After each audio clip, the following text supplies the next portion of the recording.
Hi, it's Roger Hamilton here with a very, very special guest. I'm here right now with Stephen Covey. How are you doing, Stephen? Hey, Roger, I'm doing fantastic. So nice to be with you again. Here is our topic, Trust and Inspire, the three stewardships for moving from command and control to trust and inspire. And we're going to get right down into the how-tos. So, Stephen, I would love for you to just set a little bit of a context. Let's assume some who are on this call were on the call you had with Michelle, where you actually went through the whole basics of Trust and Inspire. We're going to get right into nitty-gritty. But for anyone who might have missed that, how would you sum up the way you look at what Trust and Inspire means to you compared to command and control when it comes to leadership? So here's the basic premise. The world has changed, but our style of leadership has not. We've not caught up to the changed world. And if you think about it, Roger, look at all the forces of change that have hit us with technology, disruptive technology, all kinds of changes happening there, the pace of change. But also you see that the nature of work itself is becoming increasingly collaborative and interdependent. And then the nature of the workforce has changed. We have as many as 5 generations at work with completely different expectations. And then the nature of choice has changed.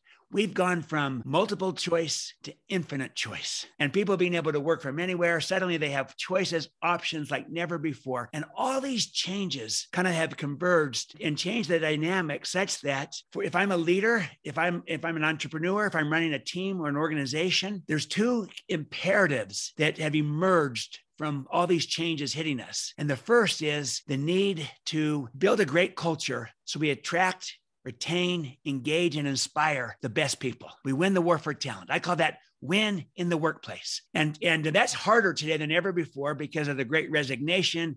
People have choices and options, and we've got to build a great culture to win the best talent. And the second is, in this changing world, we've got to collaborate and innovate so we can stay relevant with all these changes going on.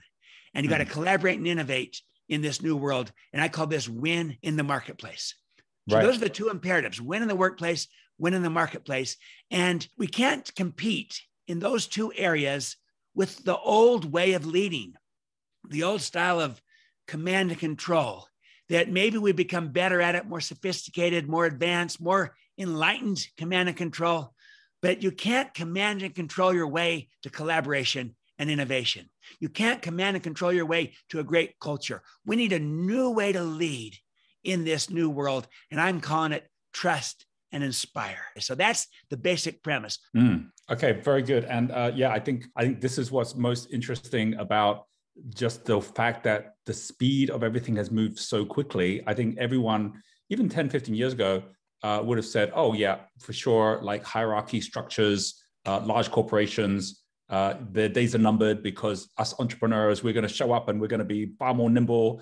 But what you're talking about goes much, much deeper, because there are even small companies getting left behind today because they might think that they have got more of an inspiring trust and inspire concept. But as you said on the last call, like there is such a thing as enlightened command and control, where you actually still are the one making all the decisions. So I think there's a huge aspect here that I want to get into. So everyone's listening with both ears before we jump into the how-tos, because I know we're going to go through these 3 stewardships about who this is actually relevant for. So let's assume that a lot of those who are listening right now, that you're either here listening as an entrepreneur, which means that you have a small business or you have a fast-growing business where you think, I'm already more inspiring than most big companies, or you're an educator, which means that you either are mentoring your team, or you might even be here as one of our partners or as a trainer. And you know, everything that Genius U is about and what we share is about entrepreneur education. It's about these 2 parts. So I'd love for everyone who's listening right now, just to post down right now whether you see yourself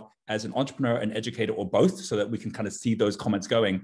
And all at different sizes, right? Some of you have huge businesses, some of you are just getting started. So Stephen, again, before we just jump into it, let's frame it a little bit.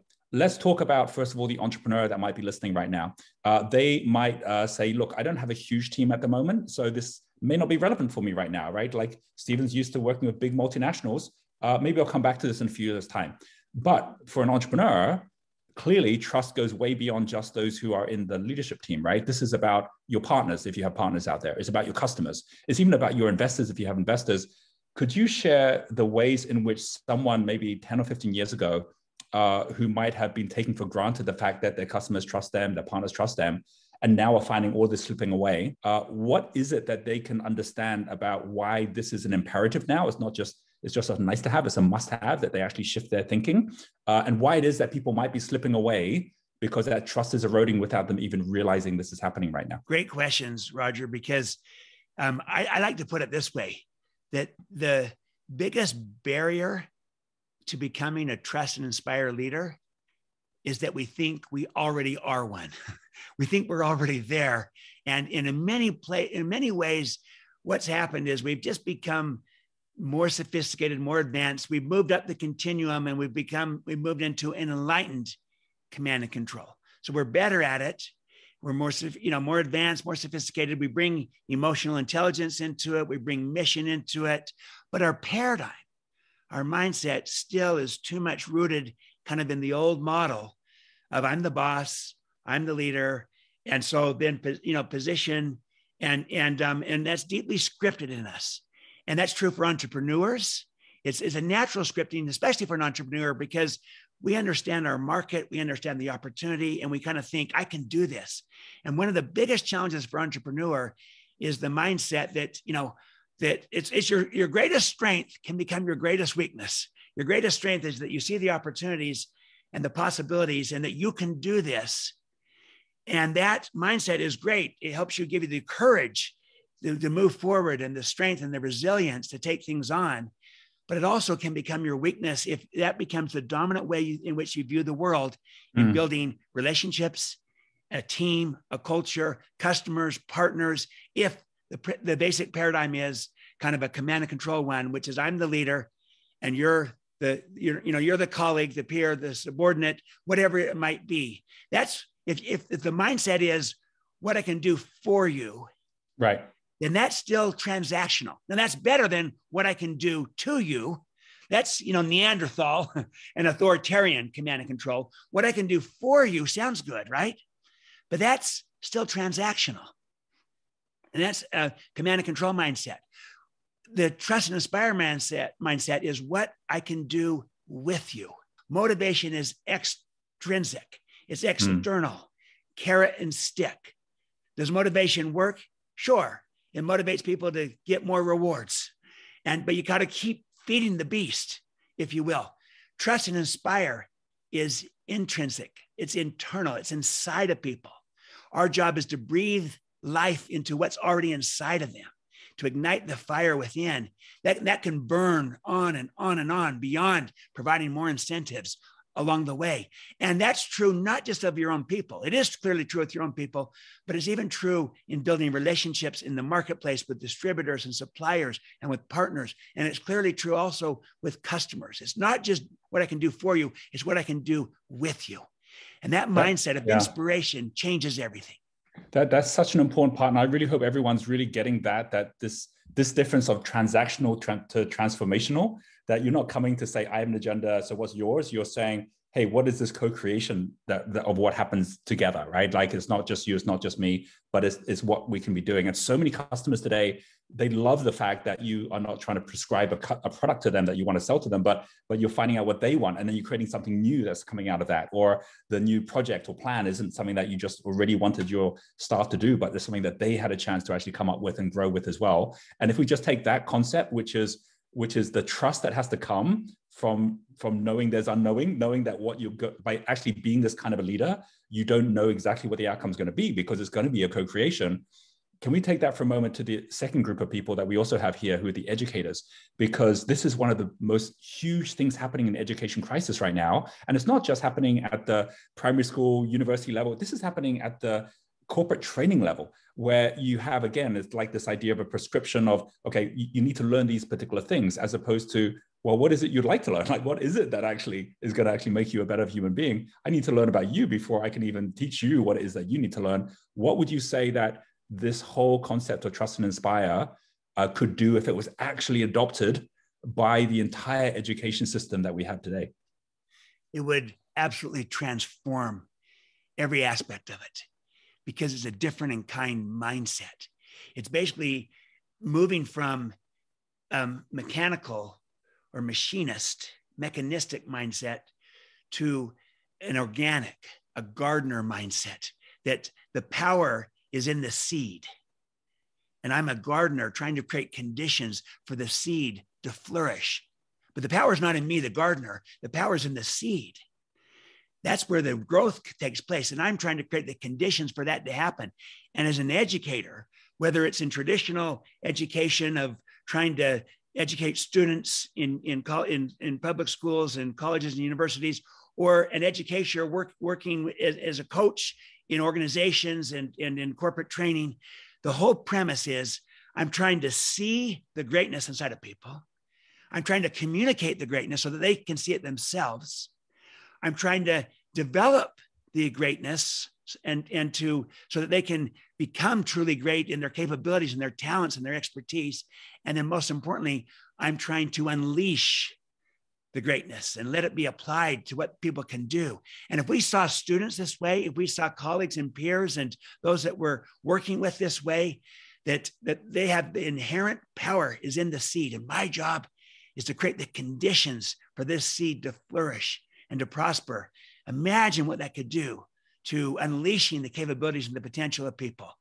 I remember this, Roger. I used to do some public seminars together with my father while he was living. And my father would ask this question of people.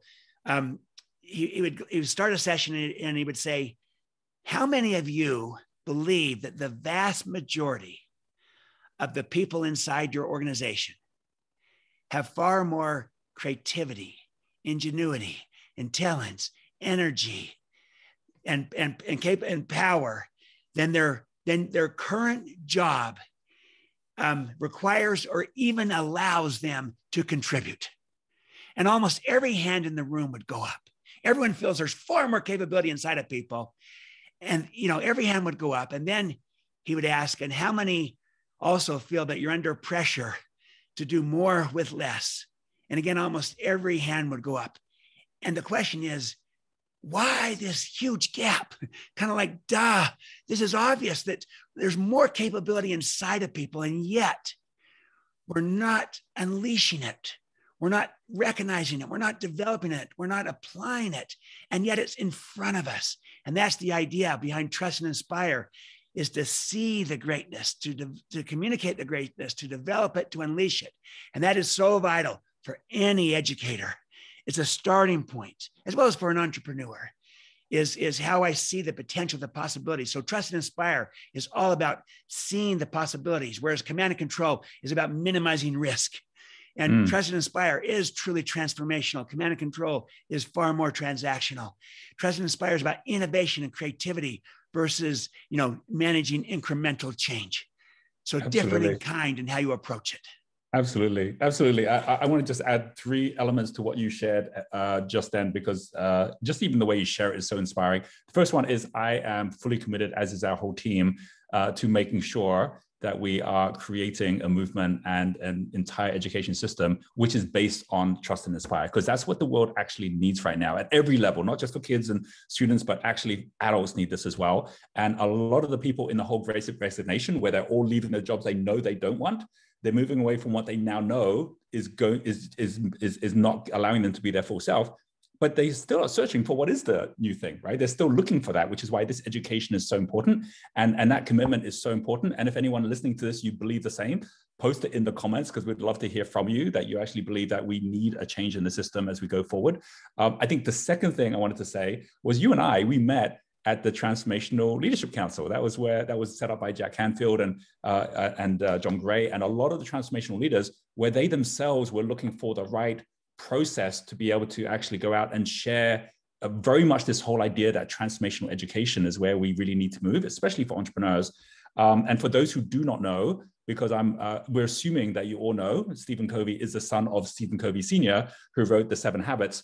But the kind of stories you tell about what you learned from him, and then also seeing this paradigm shift in all of the corporate market as well as entrepreneurial market, you've lived through that, and you've honed this one big thing that, in a way that generation could take for granted, which is you can kind of trust someone's going to stick around for a while, right? They don't have as many options.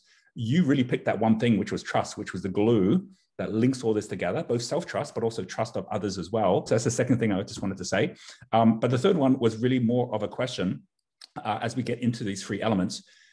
The actual process of coming up with these 3 stewardships, how long would you say it took you to get to a pace, because you don't talk about those, you mentioned the elements, but you don't talk about the framework in the Speed of Trust book.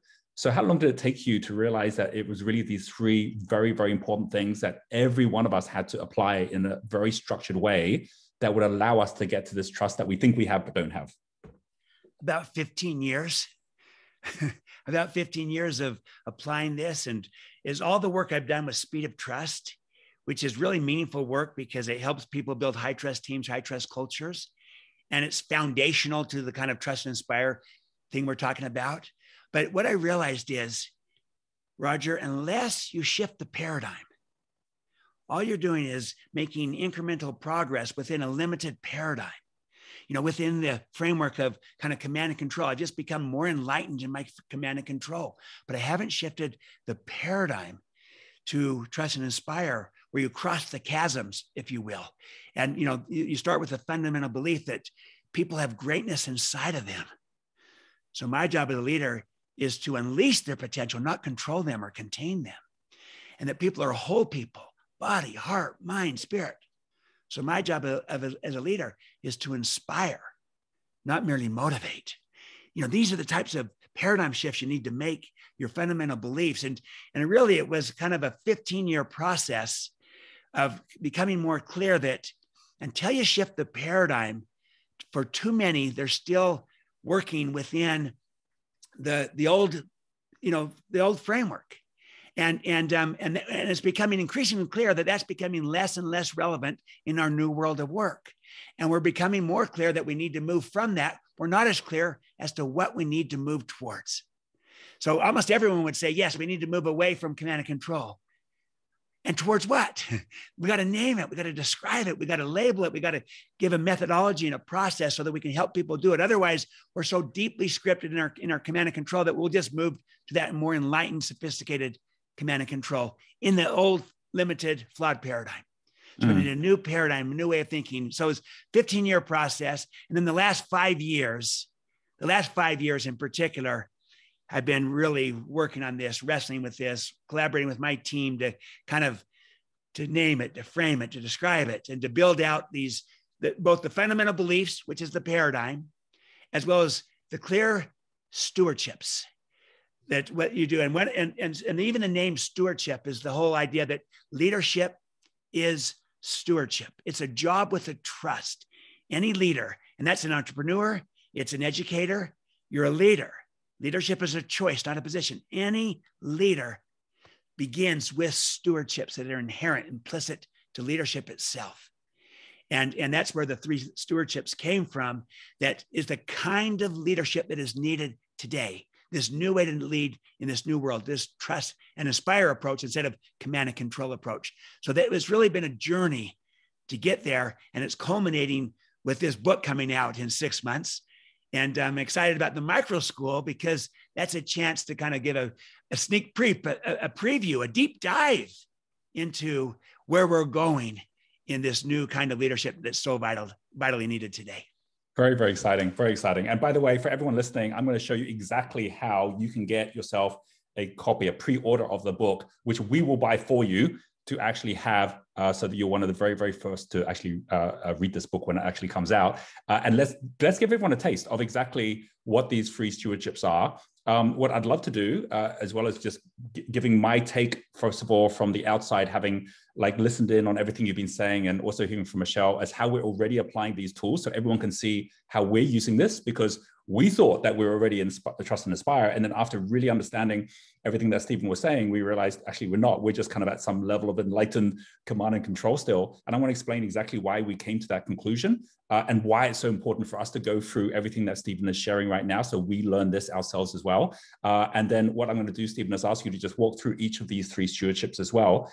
Everyone who is part of our community knows that we put everything in triangles, right? Because as Pythagoras says, a triangle created is a problem 2/3 solved, right? Like suddenly you're going, now I can see perspective and everything. And we tend to always look at a triangle as an element of showing up, which is just getting present to where you're at, and then stepping up, which is then self-mastering to be at a high level. And then from there to be able to then self-express, which is giving back. So we'd always have those three elements of show up, step up, give back. I love that your 3 steps do fit that same category, where you have modeling as the first stewardship, which is really showing up and becoming aware of where you're at. And then from there, trusting, which is stepping up, because that's the big step that most people never fully take.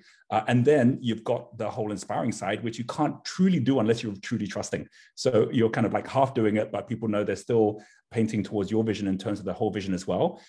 I have a process, and all leaders have their own processes. I have a process by which I go about trying to come up with the right actions to take. And it goes something like this, and hopefully everyone here will be familiar with your own process as well. But I always start with collecting, like, well, what data do I need to collect? What people do I need to speak to just see where we're at, what's happening? And then from the collecting, I'll always go to the analyzing. What does this all mean?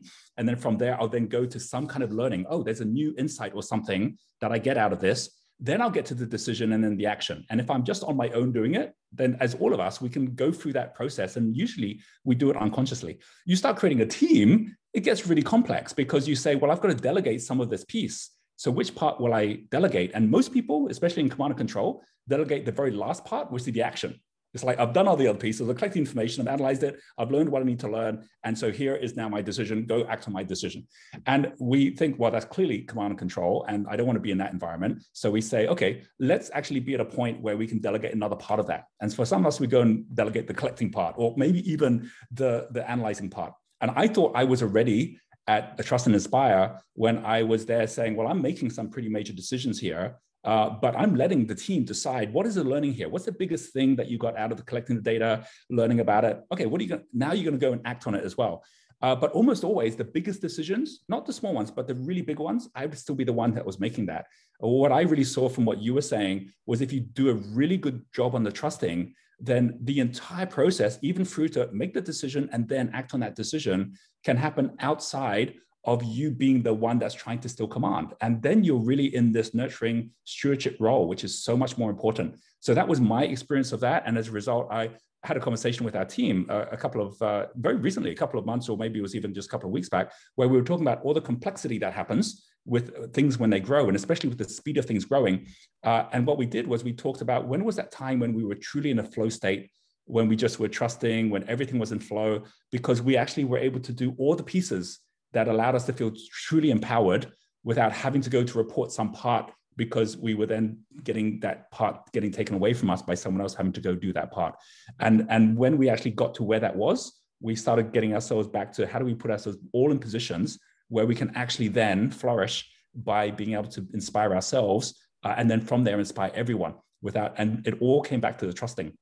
I just wanted to share that because that was an experience we just had internally ourselves. And I would love, Stephen, maybe for you to share where you've seen a before and after of a company which thought they were doing it right. And then after just some simple distinctions from these 3 stewardships, it allowed them to really shift things around. Yeah. Well, first of all, that's fascinating, Roger, to hear you share that experience, that story. And that really kind of reflects what many experience is, and that is that they start from the premise of course, we're leading this way. Of course, we're into trust and inspire, because their heart's there. You want to be. But when you go through this process and do what you did and do the analysis, and you come out of it, you kind of realize in many cases, and the data shows in 9 out of 10 cases, and you know, that you're probably still in some level of enlightened command and control. And probably the biggest barrier tends to be on the trusting side. And it's because of our need for control and our need of a starting point, and what if it doesn't work, and the fears and our scripting. So many factors that play into that. But I'll give you an example of this. I was with an educator, and this person actually happened to be a superintendent of schools, so in traditional education, and in hearing the Trust and Inspire message, he was convinced that he was a Trust and Inspire leader. But as he did what you did, spent time in this, played with this, worked on this, he came back to me and said, Stephen, I realized that I'm just really far along the enlightened command and control continuum, because at the end of the day, I still am not trusting near enough. I trust some, but I don't trust near enough to unleash the capabilities and the potential. And my mindset still is I'm the smartest person in the room. Right. And I think there's other smart people too, but but I'm not near trusting enough. And until I move into that stewardship deeply, we won't move into this true trust and inspire. And trusting is also, I'm not going to say always, but is often the biggest stumbling block in this process. So here's an example of a client we worked with where they initially started with speed of trust training, and they built a high trust team and culture. They really focused on the behaviors to help you build trust. But now they wanted to go to another level of moving into a mindset, a paradigm of how to lead in this new world. And so they recognized that for all the progress that they made, what they had really done was become more trustworthy. Mm-hmm. And that's a good thing. You won't have trust without trustworthiness.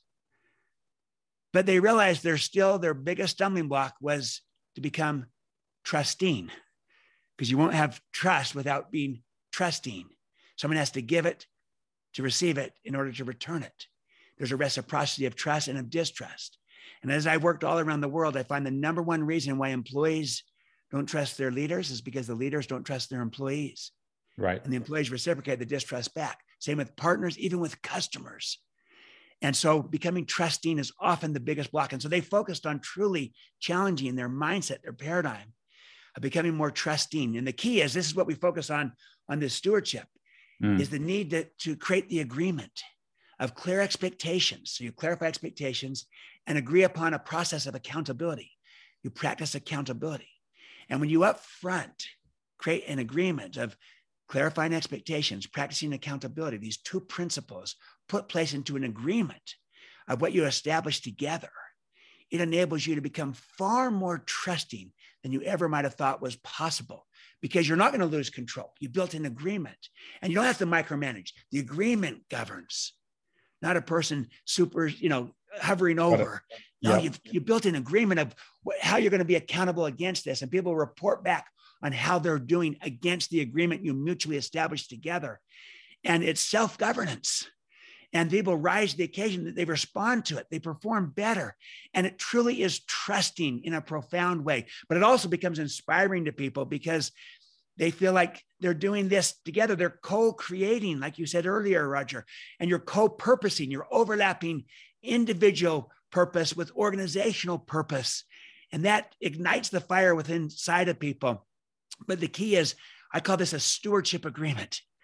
And building that agreement with clarifying expectations, practicing accountability into the agreement, the net effect is you get better results and you grow people at the same time. And that's what the leadership that's needed today is all about, getting results in a way that grows people.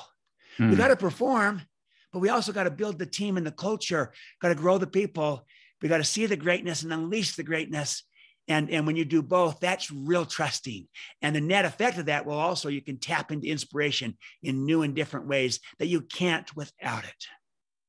I love, I know you're now getting into the how, which is so important, which is the fact that you've gone through like these 15 years of not just understanding the whole nature of trust, but actually building an entire framework around it. And this is what I really want to urge for everybody. If this is resonating with you, and by the way, if it is, post a comment and just say, hey, like, this is like everything we talk about, that you got to give trust to get trust. This is the thing about these elements. They link to our spirit, right? They resonate with like where we go, yes, that's what we actually want. This is really, really important, right? That this is opening a door to the fact that you've actually got the framework to build it. So let's go through that, right? Let's talk modeling first, because when you talk about agreements, we talk a lot about promises, right? Like that trust comes from making a promise and delivering on that promise, which, as you say, is that agreement. Stewardship is a way of being. And you talk about these 3 different behavioral virtues that actually build up modeling. So could you share just a taster that if someone, for example, comes in the micro school, because I know you're going to spend a whole day just on modeling, and was to go through what does modeling mean and what's someone going to have at the end of the process of modeling with these 3 virtues versus before they started? Yes. Well, and first of all, I will say, I love how this fits into your basic model, your triangle of show up, step up, give back. Because that's these 3 stewardships: modeling, trusting, inspiring. It is exactly that.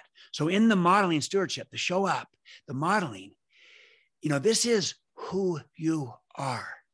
It's foundational. And the whole premise is that we lead by who we are. We lead through moral authority more than we do formal authority, not position, but through influence by our gravitas, the Greek pyramid of influence, ethos, pathos, logos.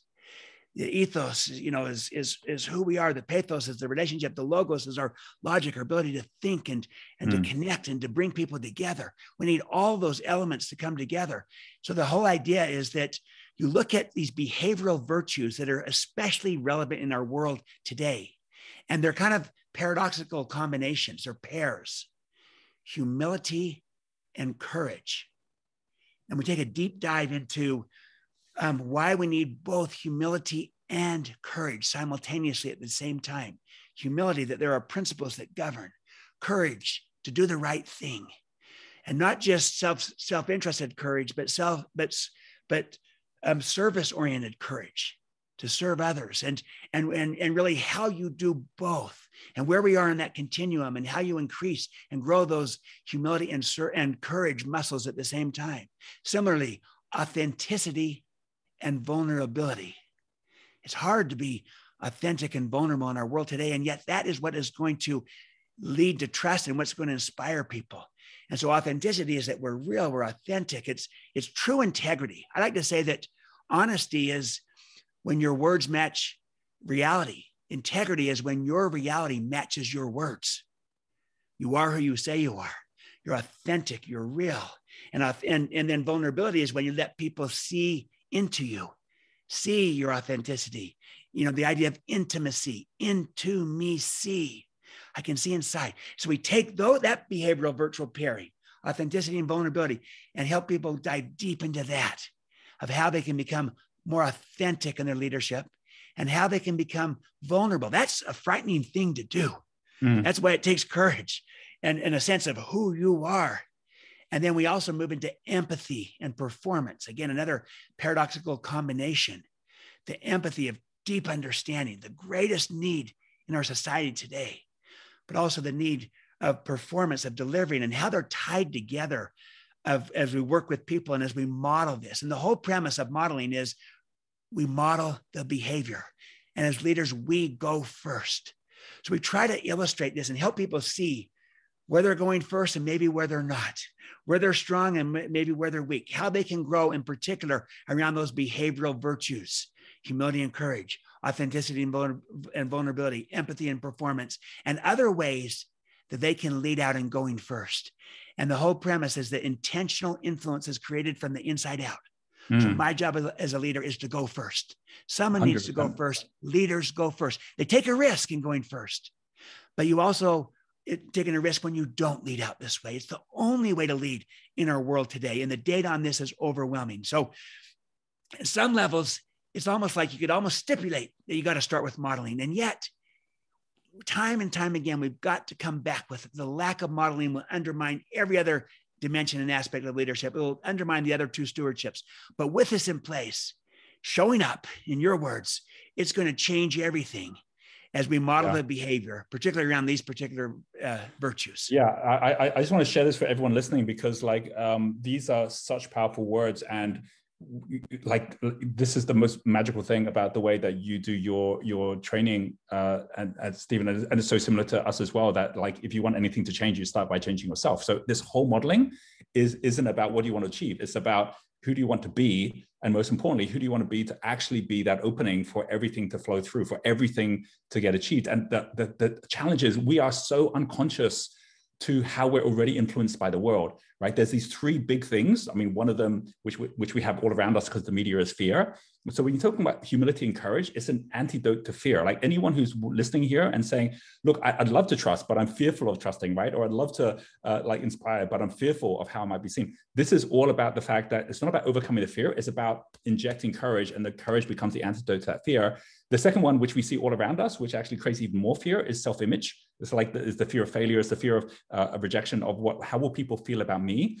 But authenticity and vulnerability it's the antidote to self-image, which is oh, I'm so self-conscious about everything because what do people think about me? When in fact, it's not about you at all.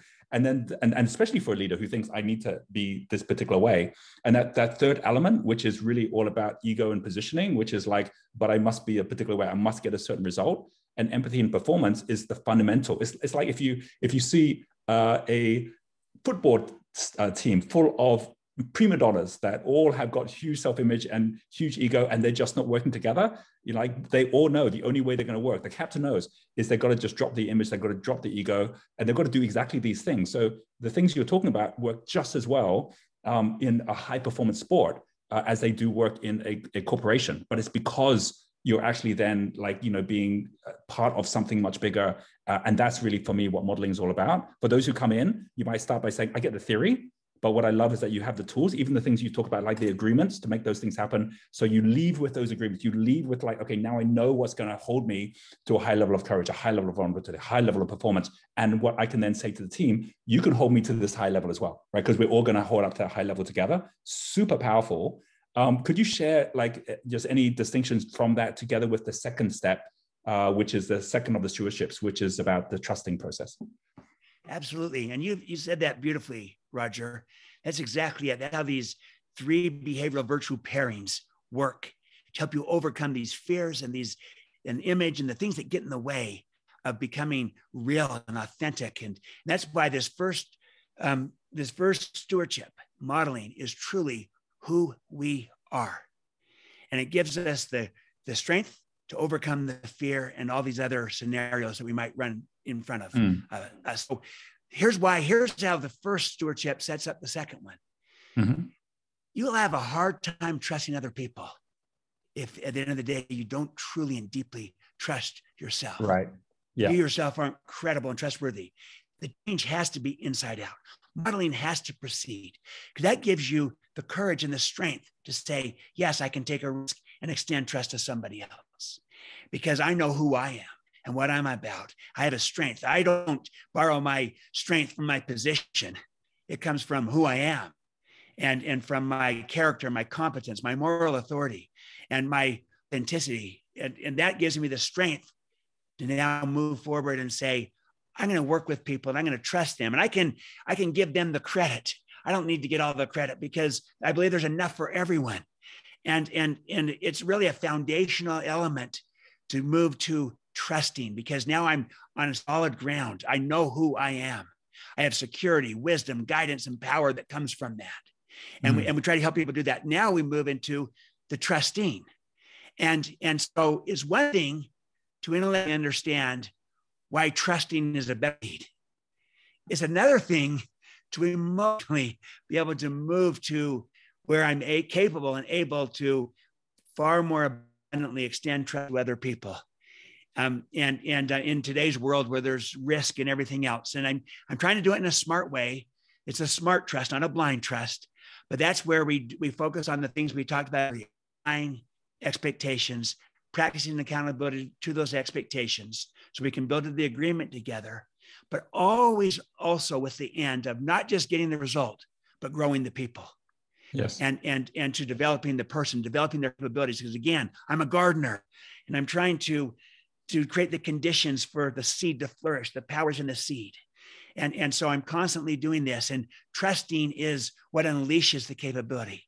And it's often the biggest stumbling block in this process, as you mentioned, but giving people the tools, not just of why to do it, but how to do it in a way that minimizes risk, in a way that understands the context, that looks at what you're trusting on, that looks at the risk involved, looks at the credibility of the people involved, where they are in the process and the cycle and the development. And so it's not a one size fits all. But what does become the dominant approach is that the paradigm is that as a leader, I don't want to just be trustworthy, which is modeling. I need to be trusting as a leader, and how I build the team, how I build the culture and the organization, not just with my people, but with customers and in the marketplace, because there's a reciprocity of trust and of distrust. In either direction, trust or distrust is contagious. And I'm trying to build a virtuous upward spiral to counteract the vicious downward cycle in our world of a low trust world today. And if we can build a high trust team in a culture and a brand that stands for trust in a world of declining trust, what an advantage. And so this is how I lead. If modeling is who you are, trusting is how you lead. And you lead by trusting others. It's how you view the world and their world that you can trust. So you model and you trust, and that naturally leads you to the third stewardship, which is you inspire. I want to get on that in a moment, but just before I do, I know there's going to be some people listening who will have the same process that I went through when I met one of my first great models of a trust and inspire leader, which actually was Richard Branson, right? And I heard some things from him which got me super excited about this idea of being able to aspire at that level, because every time I met him, I was so inspired. And there was a couple of things that I heard from him. One of them was, what do you do when your business isn't working so well? And his answer to that was, I go to the gym. It was so much like, I'm just not going to get in the way of everybody, because like my expectations are actually what make things go wrong. I trust them. They're going to get it right. Or the other one is that people always go to the most important person in the building. So best thing to do is get out of the building, right? Like the people there will look after things. And he all his sayings were always around this whole idea, like his 3-step process to build $1 billion business was: number 1, find great people; number 2, give them the tools to succeed; and number 3, get out of the way, right? It's so much about the trust and inspire. He missed the inspire part, but it's a huge part of what he does. But I went out and I tried some of these things in the early days. This was probably like 15 years ago. And I was like, this sounds like a great idea. I'm just going to go and inspire my team, and I'm going to trust they're going to get everything done. And then, of course, things didn't get done. And then I was like, well, obviously that didn't work, right? Well, clearly, I can't trust my team, or truly I can't trust my own judgment, or, and then all those fear demons come in the way, which are the ones, as they say, there's a big difference of delegation and abdication. Well, similarly, there's a very big difference between inspiration and abdication. It's the same thing. And what I love about what you have structured for the second step trusting, which leads into the third, and I do want to share this with everyone, right? Because for everyone who's listening, again, do make sure you're posting your biggest learnings on here. I'll click comments, upload again, so I can see all your comments in a bit. But I want to do this for everyone here as well, because as we go through towards that third step, I really want everyone here to ask yourself 2 questions. The first question is this resonating to an extent that you could say on a 0 to 10 scale, from where you are today, between being a command and control leader to one in which you're a trust and inspire leader, is there a gap? And is the gap big enough that you want to actually meet that gap, especially as we get into this next year, when there is more of a need for us to be trusting our customers, our partners, our community, and our team than ever before? That is this something which is a big enough thing that you really want to find a solution to, right? And then the second thing, is it worth 30 minutes of your time to find that solution? When you click book a call, you'll see it go through and actually get you to get onto a call with us, where what we're going to do with you is go through where you're at in your business right now, or wherever you are, what you see as the need that you have at the moment to lead forward, and whether it makes sense for you to actually come on board and be part of the entire micro school that we're going to be running together with Stephen. Now, you can see here that on here, we have got not just Stephen, but all of his top mentors here as well, right? So here we've actually got, David Casperson, who is the co-author of Stephen's book here. But we have others on here as well, right? We have Barry here, and I will ask you to say a few words about your team of mentors as well and how you see this playing out with them as well. But we have Barry here as well as, and you can see the different regions. NASA is our North America region, APAC is our Asia Pacific region, and then EMEA is our Europe region. We're actually running this as 3 different regions because it's going to be such a big global event, and our team's going to be on the different global areas as we go through as well. It's a 5-day program that people are going to be going on in December, so you can actually see the dates here when it's going to be, which is going to be from the 13th to the 17th of December. So it means that even before you get to Christmas, you've got yourself a plan going forward. We value your time so much that if you book a call with us, so that we can at least have that conversation with you and see if we can co-create a future for you as well, that just by booking that call, we'll make sure that when you show up for that call, log you with your address, we'll collect your address, and we'll make sure that we actually buy one of Stephen's books for you so that we actually get that upfront. And then that means you're one of the first to get those books when it comes out. Stephen, when is the book due for launch at the moment? It actually comes out the first week of April and 2022. April. Awesome. All right. Okay. So that means that all of you will have that on your reading list. And of course, by then, you'll be applying a lot of this as well. We are going to have 5 days where Stephen's going to be on every single day and his team's going to be there 9 to 5 each day. It's going to be digital, so you can do it from home or from your office and actually get connected in on each of these areas. And as we can see here, the very first day, which is the future of leadership, This is the one where we go through the whole basics of the three stewardships, and you get to define for yourself exactly what it is that you have in terms of the challenges and also opportunities to move into a brand new way of leading. The modeling we talked about, as you can see here, it even says here the three different behavioral virtues that Stephen just went through. And what I love about this is that in the trusting aspect, it's not about blind trust. It's about being clear on expectations. How do you grow the people? How you practice accountability? Could you just talk to this for a moment, Stephen, in terms of the tools that you have? Because I know you have the cards, you have all of the different toolbox that helps people as well. How could someone who might be the same as me, where I was like, blind trust, let's just let people do whatever they want, and then end up it all goes pear-shaped. What would be some of the tools that someone like that could expect to have that would allow them to do this properly this time? Yeah. Well, what it is, we have a tool set that with these cards, this is the Speed of Trust ones. The Trust and Inspire ones are just being completed as we speak. You'll be the first to get them. Hot off the press. They'll be fantastic little tools of kind of a process map, a way of moving forward in doing this. And they focus on three things. They get people a mindset, how they think about it, a skill set, how you develop the skills to be able to do it, and then a tool set, different tool aids and process aids to help you actually apply it. And so you apply it at every level. And I will say this, that one of the best ways we do this trusting piece is we don't just take it generically. We take it from the standpoint of what's getting in the way. We look at the common barriers, things like, this won't work here. Or, but what if I lose control? What if I trusted and I've lost control? What if I lose control now? Or, but what if this doesn't work here? Or, but what if I've been burned before? Or, but what if I don't get the credit? Or, but what if I'm not as confident as you think I am? Or, but I don't know how to let go.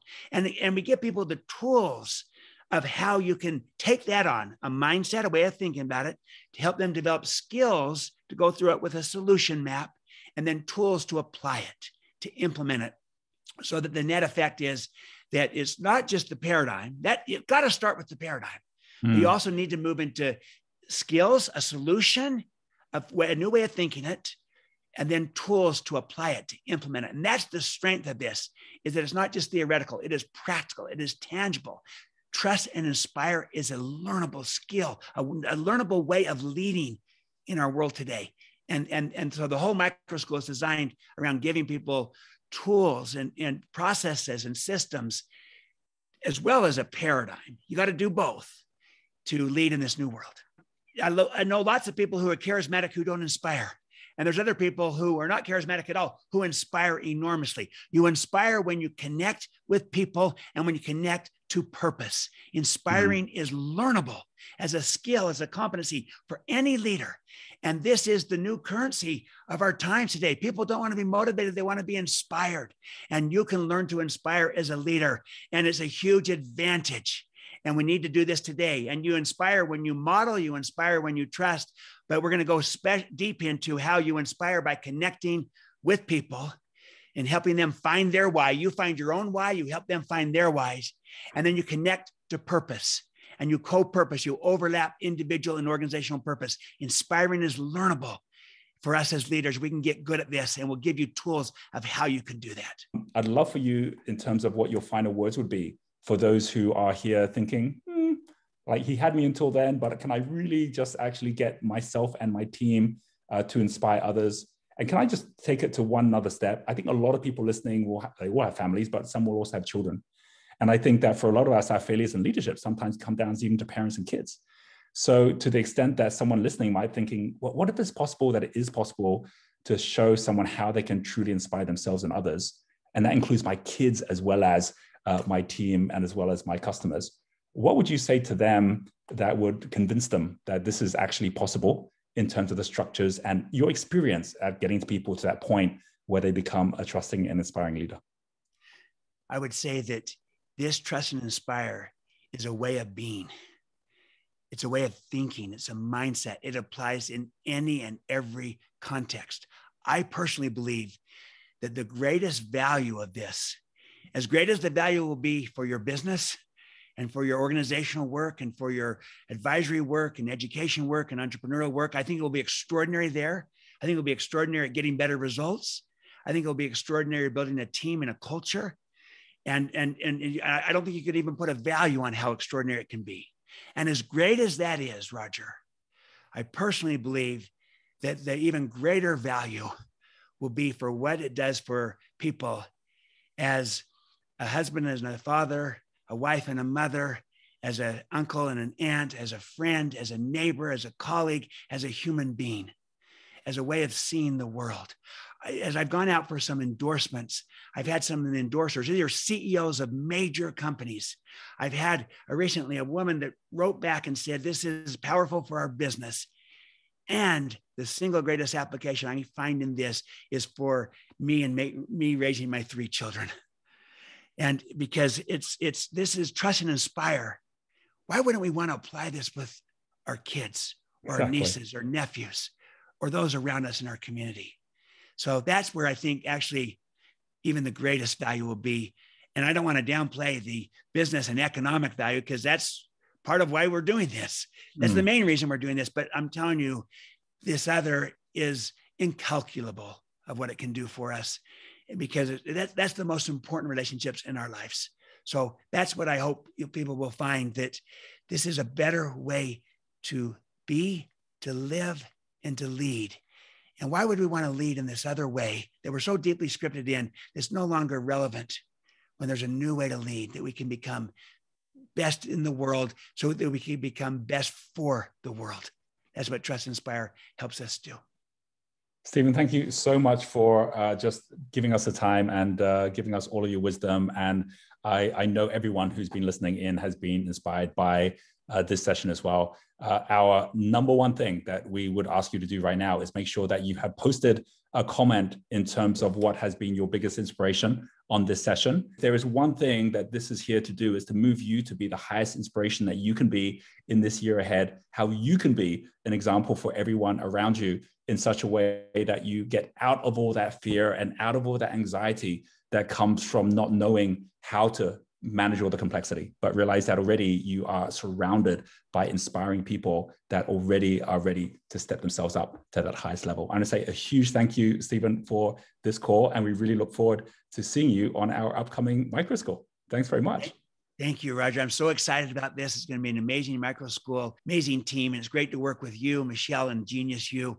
Very excited about this. Let's have a great time together.